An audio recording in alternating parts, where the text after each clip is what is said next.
ক্ষমতায় এলে জুলাই যোদ্ধাদের প্রাপ্য অধিকার নিশ্চিত করা হবে মির্জা ফখরুল।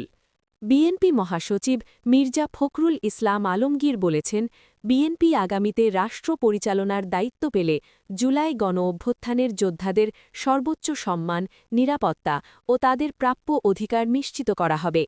আন্দোলনের বীর সন্তানদের সুচিকিৎসায় প্রয়োজনে বিদেশে পাঠানোর ব্যবস্থাও করবে বিএনপি।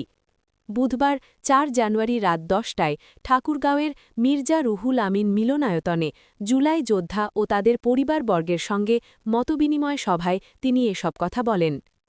জুলাই যোদ্ধাদের অবদানের কথা স্মরণ করে মির্জা ফখরুল বলেন, আমাদের আন্দোলনের ধরন ছিল একরকম, আর তরুণদের আন্দোলন ছিল অভাবনীয়, সাহসী ও দৃঢ়। এই সম্মিলিত শক্তির কারণেই ফ্যাসিবাদী সরকারের পতন সম্ভব হয়েছে। এ সময় তিনি আন্দোলনের বীরদের প্রতি গভীর কৃতজ্ঞতা প্রকাশ করেন। ফ্যাসিস্ট সরকারের আমলের অপরাধীদের বিচার প্রসঙ্গে বিএনপি মহাসচিব স্পষ্ট করে বলেন, যারা ফ্যাসিস্ট কায়দায় অপরাধ করেছে তাদের অবশ্যই বিচারের আওতায় আনা হবে।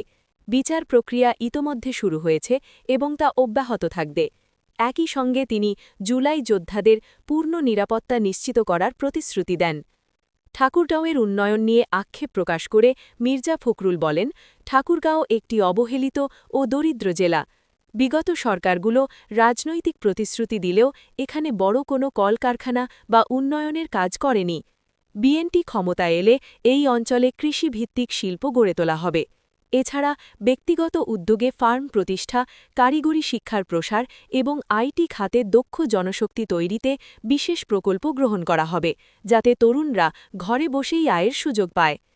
উক্ত সভায় তিনি ঠাকুরগাঁওয়ে একটি মেডিকেল কলেজ স্থাপনের আশ্বাস দেন এবং জুলাই আন্দোলনে আহতদের উন্নত চিকিৎসা নিশ্চিত করার অঙ্গীকার পুনর্ব্যক্ত করেন। সভায় জেলা বিএনপির স্থানীয় নেতাকর্মী ও জুলাই আন্দোলনের যোদ্ধাদের পরিবারের সদস্যরা উপস্থিত ছিলেন।